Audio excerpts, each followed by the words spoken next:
National unemployment rate now climbing to 9.8%. It's a major headline today. Another sign that the economic recovery is slower than many had predicted, including the White House. Republican Congressman Kevin Brady out of Texas.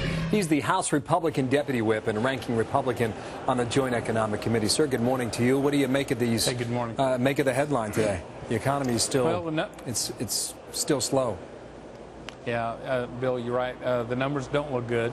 And if you counted the 807,000 American workers who just gave up, they aren't in the workforce, they aren't in the market anymore, the unemployment rate would be much higher than that. And in two key areas, manufacturing and construction, which the White House promised would see the greatest job gains under the stimulus, are actually experiencing the greatest job losses. So, stimulus by almost any measure just simply isn't producing. What are we going to do about this now? You got the statement that we were told months ago that we would not get above 8% if you pass the $787 billion deal. We did that in record time, in fact, 21 days, and that thing was out in terms of law anyway. So, I mean, what do we do now? I mean, Americans are looking for relief, and they're not getting it. They're not. And, I always like to put the stimulus in perspective.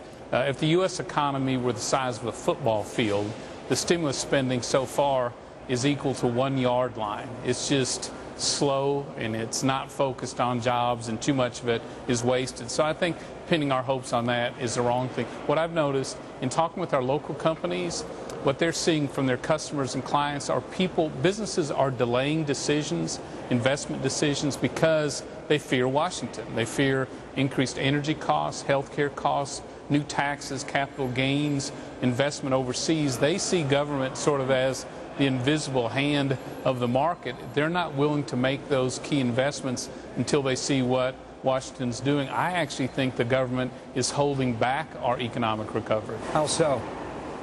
Well, because people are frozen. Money's on the sideline, decisions aren't being made. Again, Washington every day trots out a new program, usually which is going to punish those types of investments. So businesses aren't willing to risk those dollars and those decisions in a very uncertain government climate. And what you get then is you get paralysis. And man, we don't need that, that's for certain. Small business owners, they email us all the time. They want to know what's in it for them. And I think small business, there are a lot of what you're describing right now. They've got their hands in their pockets. They're not making any moves because they're not quite sure what's coming around the corner next. What is Washington doing to help small business that employs so much of our economy?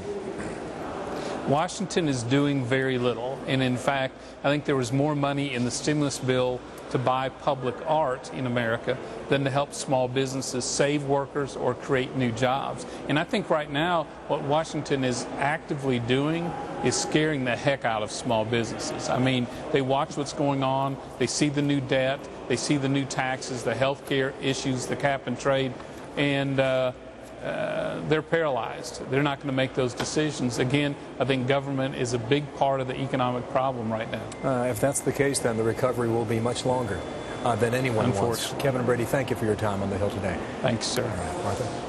Well, you've probably heard that phrase, there's an app for that. Well, those words are taking on a whole new meaning in California. Your iPhone and your BlackBerry can actually